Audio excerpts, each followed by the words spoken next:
మనకి మహిమ కలుగును గాక. ఈ సమయం ఇచ్చిన దేవాతి దేవునికి వందనాలు. నన్ను ఈ విధంగా ఈ ఉపవాస ప్రార్థనా కూడుకలు ఆహ్వానించిన అమ్మగారికి, అదేవిధంగా కూడి ఉన్న దైవజనులకు, వచ్చిన సేవకులందరికీ, విశ్వాసులందరికీ ప్రభు అయిన యేసుక్రీస్తు నామములో మరో దీవపూర్వకమైన వందనాలు. దేవుడు మనందరినీ సమృద్ధిగా దేవుడు దీవించునుగాక. అటు సమయంలో కొన్ని నిమిషాలు దేవుని వాక్యాన్ని ధ్యానం చేద్దాం. మనకి ఇవ్వబడిన సమయంలోనే మనం దేవుని వాక్యం ధ్యానం చేద్దాం. అందరు కలిసి పరిశుద్ధ గ్రంథాలు తెరిచి మత్తయి సువార్త 25వ అధ్యాయం 14వ వచనం. మత్తయి రాసిన సువార్త 25వ అధ్యాయం 14వ వచనం. అందరు కలిసి ఒకసారి చదువుతామా? మత్తయి రాసిన సువార్త 25వ అధ్యాయం 14వ వచనం చదవండి.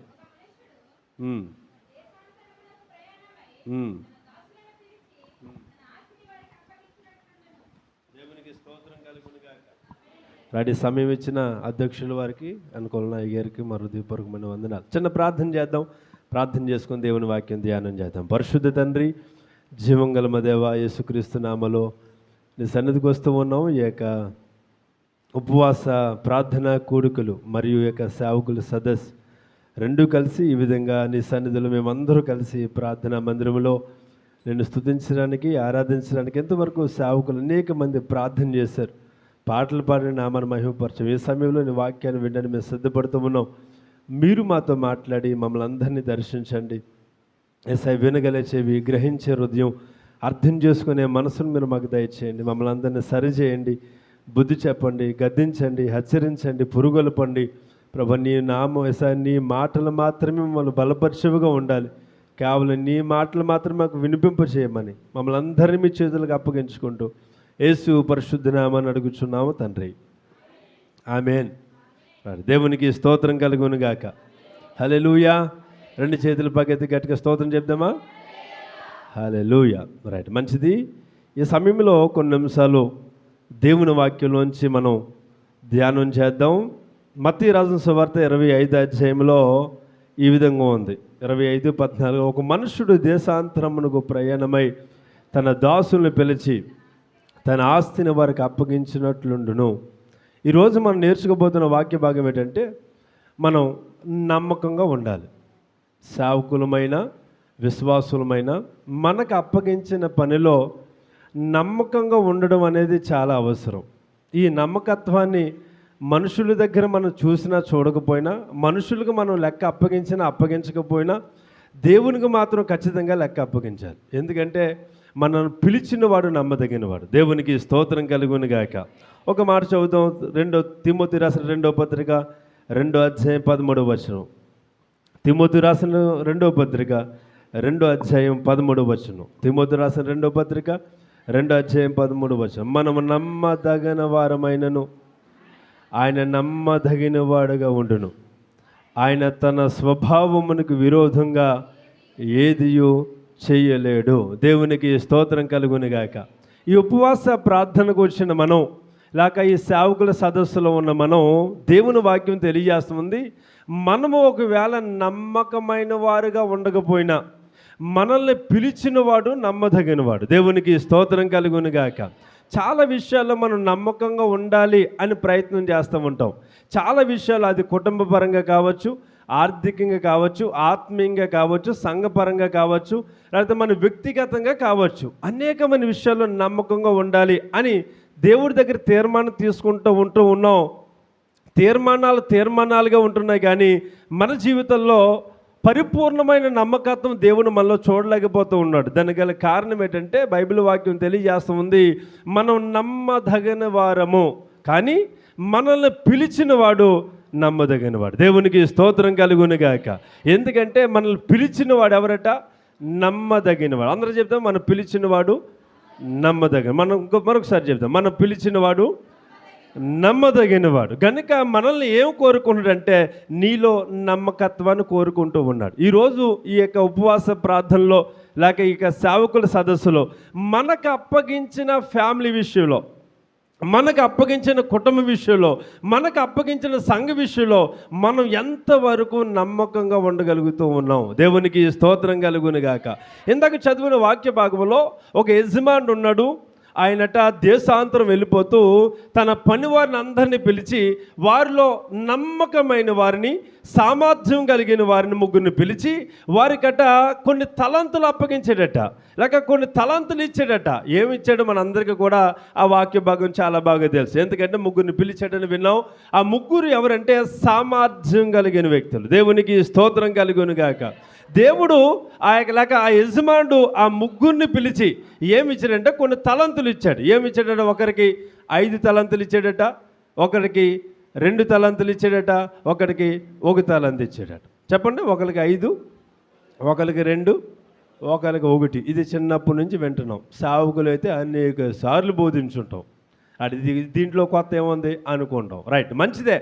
కానీ ఏ సేవకుడు, ఇక్కడ ఉన్న సేవకుల బృందం చాలా గొప్ప వాళ్ళు. ఈ సేవకుని బట్టి మనందరూ కలిసి గట్టిగా చప్పట్లు కొడదామా? ఎందుకంటే వారు త్యాగం చేసి సేవ చేస్తున్నారు. వాళ్ళు తన ప్రాణాన్ని సహితం లెక్క చేయకుండా సేవ చేయడానికి ముందుకు వచ్చారు. సేవకులకున్న గొప్ప భాగ్యం ఏంటంటే, మేము మా ఫ్యామిలీస్ కోసం ఆలోచించాం.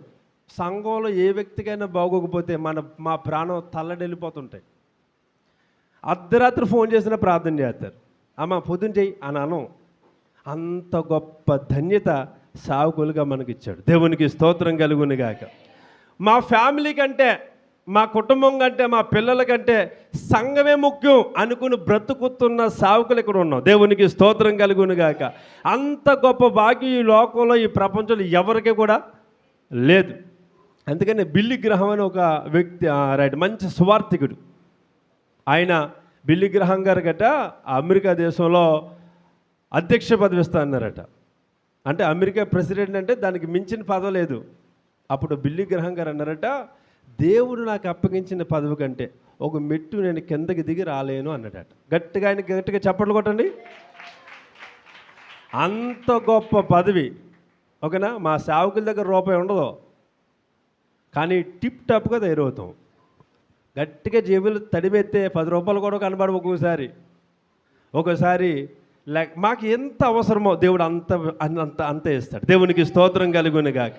మాకు ఇప్పుడు ఏదైనా మీటింగ్ వెళ్ళాలి, పెట్రోల్ ఉండవు. వాళ్ళు ఫోన్ చేసేది, వస్తున్నారా, బయలుదేరారా అని. కానీ మా దగ్గర రూపాయి ఉండదు, పెట్రోల్ లేటే. కానీ ఆ టైంలో ఎవరో వచ్చి, అయ్యారు మా ఇంటికి రండి, లేకపోతే మేము వచ్చి, అయ్యారు ఈ కాను కొంచండి అని ఆ పెట్రోల్కి సరిపడిన కాను కూడా దేవుడు ఇస్తాడు. దేవునికి స్తోత్రం కలుగును గాక. మా దగ్గర అకౌంట్లో ఏముండవు, జేబులో కూడా ఏముండవు. మాకు ఏదైతే కావాలో మాకు ఇవ్వాల్సిన సమర్థుడు, మమ్మల్ని పిలిచిన వాడు నమ్మదగిన వాడు. దేవునికి స్తోత్రం కలుగును గాక. ఈరోజు ఇక్కడ కూర్చున్న సంఘంగా లేక సేవకులుగా మనల్ని పిలిచిన వాడు, గట్టి చెప్పాలి, రైట్, మనల్ని పిలిచిన వాడు నమ్మదగిన వాడు. మనల్ని నమ్మి తన రక్షణ భాగ్యాన్ని ఇచ్చాడు కదా. ఇక్కడ కూర్చున్న మనం ఈ గ్రామంలో ఎంతమంది లేరు, మనం ఎందుకు ఇక్కడ ఉన్నాం? దానికి గల కారణం ఏంటి తెలుసా? దేవుని నిన్ను నమ్మాడు. ఆమేన్ చెప్పండి. ఎవరు నమ్మాడు? నన్ను అనండి. రైట్. ఈ యొక్క ప్రాంతంలో, గుడివాడ ప్రాంతంలో, ఈ చుట్టుపక్కల ప్రాంతంలో ఎంతమంది సేవకులు లేరు, ఎంతమంది విశ్వాసులు లేరు, కానీ దేవుని నమ్మి మనకి సంఘాన్ని అప్పగించాడు. ఆమేన్.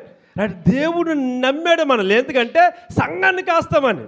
దేవుణ్ణి మనం నమ్మాడు ఎందుకంటే రక్షణలో మనం నిలబడతామని. మనకు అప్పగించిన రక్షణ క్రీస్తు తన స్వరక్తమిచ్చి సంపాదిస్తేనే కానీ మన సంఘంగా కాగలేదు. దేవునికి స్తోత్రం కలుగును గాక. ఎంతమంది సంఘాన్ని, సేవకులుగా మాకున్న విశ్వాసుల్ని దేవుడు మనల్ని నమ్మి అప్పగించాడు. నమ్మి అప్పగించిన సంఘాన్ని నమ్మకంగా కాయగలుగుతున్నామా? నమ్మి ఇచ్చిన రక్షణను మనం కాపాడుకోగలుగుతున్నామా? ఆ నమ్మి, అందుకని దేవుని వాక్యం మరో దగ్గర ఈ విధంగా ఉంది. ఏమంత చూద్దామా? అపోస్తుల కార్యం 20:28. అపోస్తుల కార్యం 20:28. అందరు కలిసి అపోస్తుల కార్యం 20:28. దేవుడు తన స్వరక్తమిచ్చి సంపాదించిన తన సంఘమును కాయటకు పరిశుద్ధాత్మ మిమ్మల్ని దేని యందు అధ్యక్షులుగా ఉంచునో ఆ యావత్ మందను గూర్చియు మీ మట్టుకు మిమ్మను గూర్చియు. ఆమేన్ చెప్పండి. రైట్. బైబిల్ వాక్యం తెలియజేస్తూ ఉంది, దేవుడు తన స్వరక్తమిచ్చి సంపాదించిన సంఘం. మనందరం ఎవరు అంట?